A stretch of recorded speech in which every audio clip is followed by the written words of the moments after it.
Today, I want to find out, can I make Damascus from stick welding electrodes? Stick welding is the oldest form of arc welding. Typically, you see us MIG welding with one of these. Or twig welding? Yes, with one of them. But this is actually the very first type of welding I learned how to do. You strike an arc and off you go. It's pretty impressive how this stuff works and how people discovered it. It's a whole different branch of welding. It is, but like it all exists under the same tree. Arc welding. An electrical current is flowing between these two things, and your stick is acting as an electrode. Wait, what's that? That's not a stick. The current flows down from this exposed bit of the steel. Now this is flux that covers the outside, and when you strike your arc, that melts the base material, it melts the steel in the electrode, and it also turns the flux into a gas that pushes away any oxygen, meaning that you can melt the two together without it oxidizing. Wow, it's a long time since I've done that. The result is, it's a method of welding that allows you to weld in much dirtier environments than MIG or TIG welding. You also don't need to cart around bottles with you, and your final weld then has a slag covering that you chip off. That's an ugly weld, and that slag is the remnants of the cooled flux. Now this is a 6013 welding electrode for regular mild steel, and in here I have hard-facing electrodes. This is for doing repairs where you need some extra hardness. It'll give you 54 Rockwell, and its chemical composition is 0.5% carbon, 1.8% silicon, and 9% chromium. So this is a mid-carbon steel welding electrode with a ton of chromium in it, which means if we can forge weld these things together, we should get a pretty cool linear pattern through the entire billet. And that's what I want to try doing today. Let's make electrode Damascus.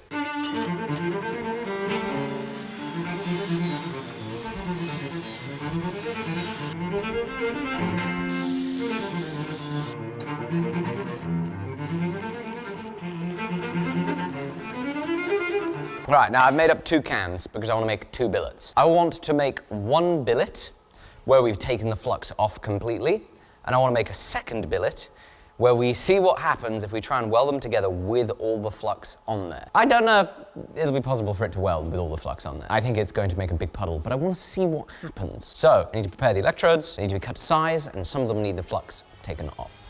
All right, I'm gonna need teamwork here, please.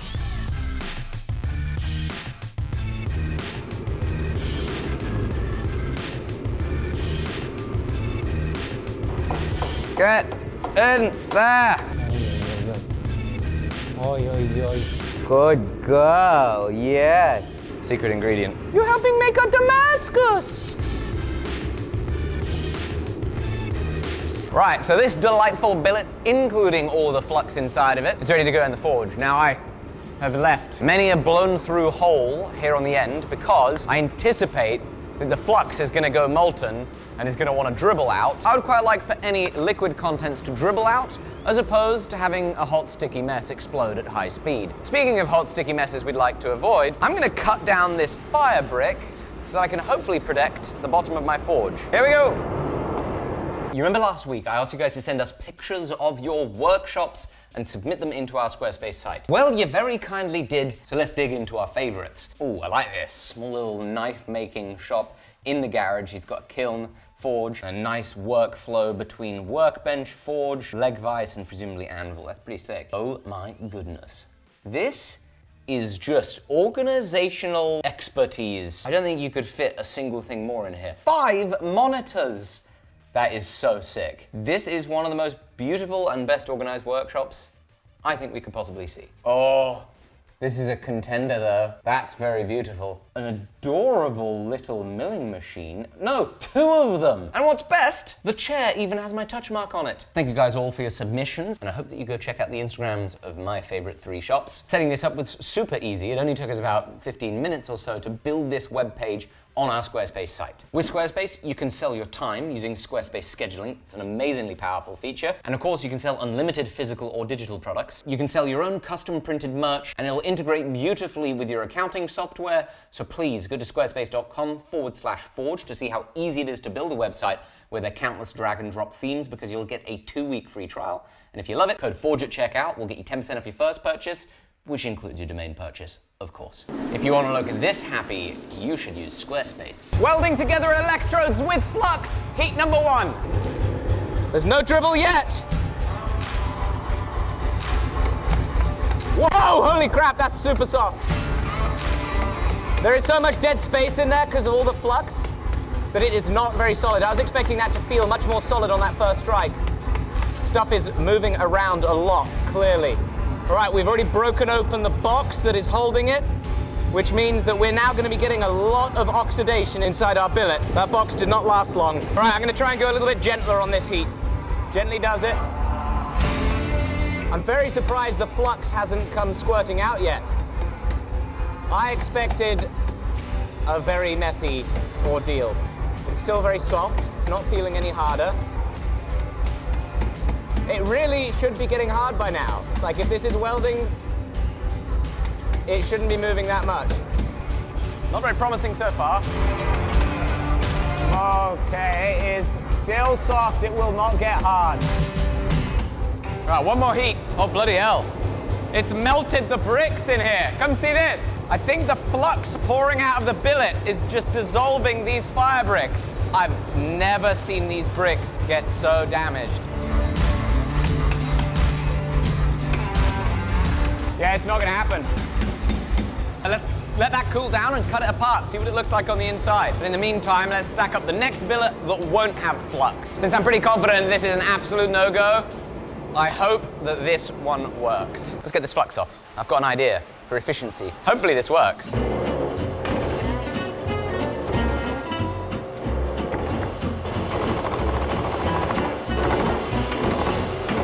Whoa! What are the odds that I have just found such a good way of cleaning this? That's unbelievable, it's so clean.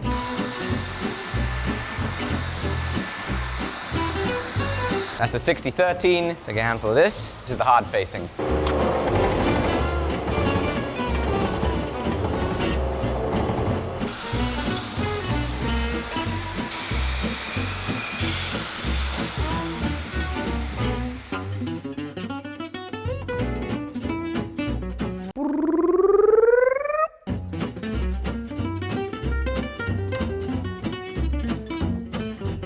I don't think we can fit any more rods in there. We can force one last one in. That is a lot of welding rod. You wouldn't believe how much time it takes to clean and install that much welding rod. That one took about 4 times as long as the first one. Yes, it did. That was very surprising. Anyway, you put a lid on it, seal it up, then into the forge.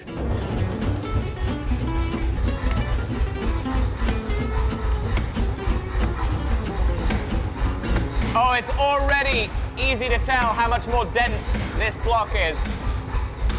Not having the flux means that these little rods of steel are that much closer together. It doesn't take many hits for it to feel solid. It's feeling hard, guys. And I dropped it.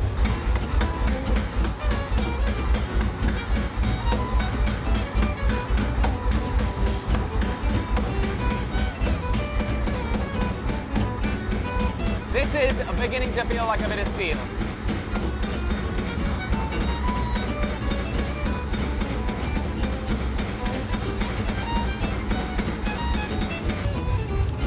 %99 confident this is going to work.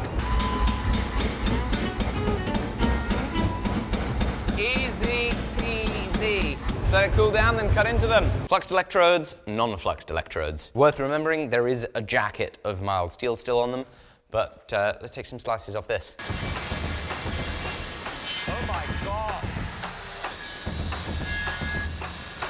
It won't cut it. So those hard-facing electrodes apparently are hard. That's ridiculous. I've put a lot of material that I shouldn't have put in this saw, and a lot of that material has cut. So for this saw to not cut it is a very big surprise. But let's try it with an angle grinder. Possible that we might have just created a super metal, Jamie. If we have, I'll name it after you. What? Jamium. Yeah, well, you could have named it after yourself, could you? There's already a bloody name for that. Yeah, this is true.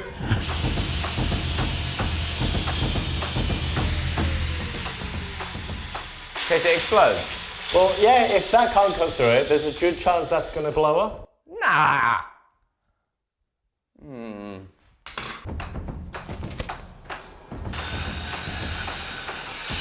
Well, that's funny. It looks like steel filled with Orbeez. You can see the fold right here where that jacket folded over, same as up there, a little butt crack. And then you can see the individual rods. And then in the middle there, I don't know, maybe that's molten flux. You can see there's voids all the way through it. There's a solidified flux that stopped this thing from welding. There's a few areas where it almost looks like that steel might have welded together. Like here, the lines between the individual rods are so faint, that might be welded.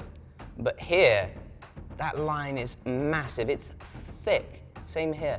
That rod is nowhere near welded to either the mild steel jacket or any of the rods around it. So, you know, maybe 10% of that billet actually stuck together. So short of an artistic pendant dog tag type thing, I don't think there's much that we can do with this. Let's see if this can cut in the saw. It's not even cutting the jacket, and the jacket on this thing is mild steel. Compared to the previous billet, the angle grinder went through it like butter. Jamie, this is hilarious! I found out why the angle grinder went through it like butter. That's what we cut. So, you can see the very ends of the bars where they haven't all fused together, but check out how little it's oxidized. When have you ever seen steel be forge welded together and come out looking this light gray with almost zero oxidation? That is so sick to see.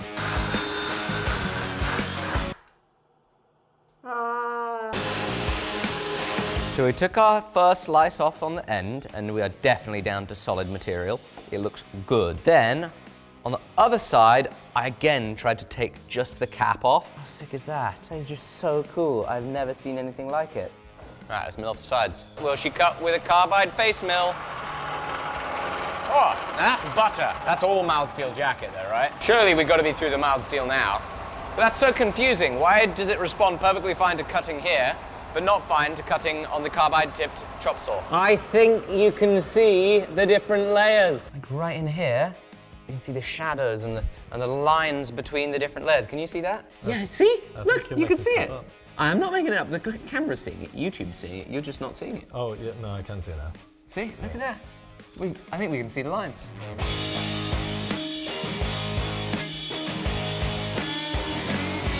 Need some of this magical stuff.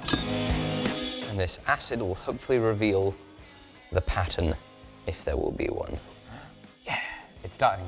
Can you see it? At the moment, it just looks like a regular billet of straight Damascus because the pattern's going only one way. Oh, but I'm beginning to see something on the ends. I think we might have to leave it a while there. It's been 20 minutes. We can see some little bubbles forming on the surface of it. It's very grainy in the dark gray bit. It's like one of these lines looks smooth and one of them looks very grainy. Oh, that is so cool.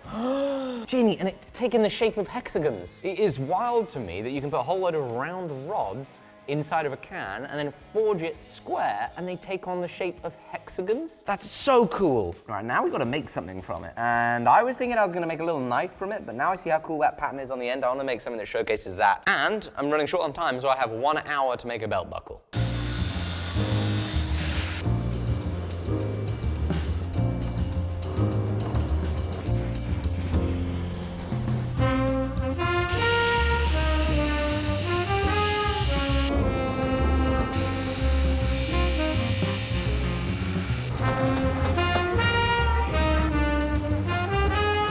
That looks pretty cool! While that's etching, big thank you to Squarespace for sponsoring this video. Check them out down below. Please let us know in the comments what you'd like us to forge weld in the future. I think we've got one of the coolest comment sections on YouTube. You guys rock, and there's always great discussion there. Thank you so much for watching. Bye-bye.